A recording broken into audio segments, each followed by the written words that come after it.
Hello, my friends. My name is Gerdes. I'm just a professor trying to provide context in the war in Ukraine. So not last Friday, but the Friday before, Trump was scolding Zelensky in the White House. I've never seen anything quite like it, but I was unsettled by that, as were most of us. Now, I've described myself as a Reagan Republican, and I just don't understand how we can think that Russia's the good guys, or that these are good ideas, or why aren't we supplying them, or those kind of things. Now, I saw this really interesting video by a guy named Yaroslav. He's a Savage Sage. That's his site. It's Savage Sage. He's got 19,000 subscribers with 115 videos out there so far. And this last video was AI generated Ronald Reagan speech with relevant quotes. Yes, only 2.7 thousand views on it. You ought to watch this. In fact, I'm going to try to tease you here a little bit into watching this. I did a collaboration with him some time ago, and he's a smart guy. He deserves more press than what he actually gets. So I want to amplify this. I want to highlight this. So here he's talking about like what he did and his process, and then I'll show you what an AI generated Reagan might have said based on what Reagan has said in the past about the Soviets, what he would say at this time, and then I'll show you some real Reagan quotes that were in this video. I'm not going to show you the whole thing. I'll link his whole video below and then urge you to go see it. So let's see the setup first. Do you sometimes wonder what Ronald Reagan would say if he were alive today? I came across a tweet where someone asked ChatGPT this very question, and the answer astounded me in how profoundly aligned with Ronald Reagan character it is. My name is Yaroslav. I'm from Ukraine. And I'd like to share with you an AI-generated Ronald Reagan speech, an AI-generated Ronald Reagan voice, and AI lip-syncing real video to the generated audio. With this absolute transparency in mind, I hope you find this creation as fascinating as I did. Okay, so that's the setup. That's what he's going to do. Now, before we show you that, let me show you this. These are actual statements by Ronald Reagan, so you get a sense of where it is. I recognize not all of you like Ronald Reagan, but on the issue of dealing with the Soviets, you might. Okay, let's hear what he has to say. We in America have learned bitter lessons from 2 world wars. It is better to be here ready to protect the peace than to take blind shelter across the sea, rushing to respond only after freedom is lost. We've learned that isolationism never was and never will be an acceptable response to tyrannical governments with an expansionist intent. We know only too well that war comes not when the forces of freedom are strong. It is when they are weak that tyrants are tempted. We simply cannot learn these lessons the hard way again. And it seems like we want to learn these the hard way again, which is very frustrating, right? We understood what we needed to do, that we needed to stand up against tyranny, and we seem to be forgetting that. Without risking our destruction. The United States has an obligation to its citizens and to the people of the world never to let those who would destroy freedom dictate the future course of life on this planet.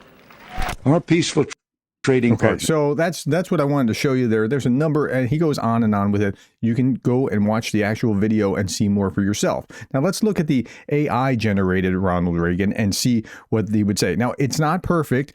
It'll be scary when AI gets to the point where it's perfect and you can't tell what's true and what's not. But this is pretty good. Listen to this.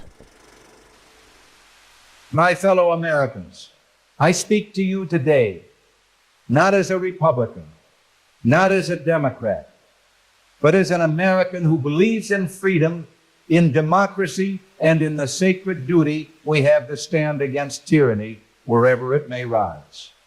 For decades, the United States has been a shining city on a hill, a beacon of hope for those oppressed, a defender of liberty, and a friend to those who fight for their own freedom. That is who we are.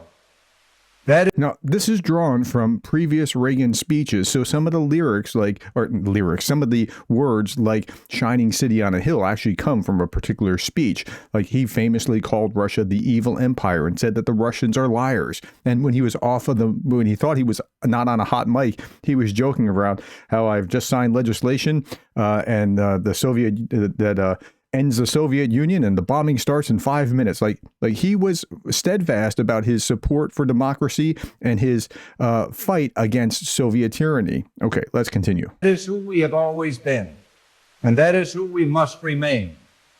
Today, we see a tyrant in Moscow, Vladimir Putin, a man who mourns the fall of the Soviet Union, not because he seeks peace, but because he longs for empire. Now, that's true. Putin has called the breakup of the Soviet Union the greatest geopolitical disaster of the 20th century. Actually, the Soviet Union was the greatest geopolitical disaster of the 20th century. Not the breakup of, but the formation of, and stealing neighbors like Ukraine and Lithuania and the other Baltic states into and just like taking their freedom from them and making it part of the Soviet Union. So that's where Putin's mindset actually is. A man who crushes dissent, silences opponents, and wages war against a free and sovereign Ukraine. And yet, we hear voices here at home, some even within our own party, who would rather appease this dictator than oppose him, who would rather shake his hand than stand firm against his aggression, who mock and belittle a man like President Zelensky. Okay, it's a little off. Huma as opposed to humor and belittle. Okay, but nonetheless, for AI, this is doing pretty good. Humor and belittle Zelensky. Not because he has failed, but because he has dared to succeed, because he has dared to resist, because he has dared to stand on his feet and say, not today, not ever. Let me be clear. America does not cower before tyrants. Okay, I'm going to leave it there. He goes on for some time, but I want you to actually see the actual thing, so I'm not going to play the whole thing. At the very end, he leaves off with a real Ronald Reagan clip again, and it's just powerful stuff. Thank you, my friends. Peace through strength, as long as necessary. We know it will be hard to make a nation that rules its own people through force to cease using force against the rest of the world. But we must try. But isn't that where Russia is? That's what Russia's mindset is. And why can't I forcefully take Ukraine under my wing and make it my own? This is not a role we sought. We preach no manifest destiny. But like Americans who began this country and brought forth this last best hope of mankind, history has asked much of the Americans of our own time. Much we have already given. Much more we must be prepared to give. Let us have faith in Abraham Lincoln's words, that right makes might, and in that faith, let us to the end dare to do our duty. Yeah, how about that? So that's how he closes out. Again, I would urge you, if you're at all interested in this, go to the Savage Sage. It's at Savage_Sage on YouTube. This was What Would Ronald Reagan Say? And it was posted about a little over a week ago. And now, after you do that, go down here and see how Moscovia stole the name Russia. So the theft of the millennia, how Moscovia rebranded itself as Russia. This is really, really interesting. So I would urge you to go out there. I'll put the link below. Thank you for your time. Thank you for the likes, the shares, the subscribes. Thank you for being the kind of person that cares about Ukraine.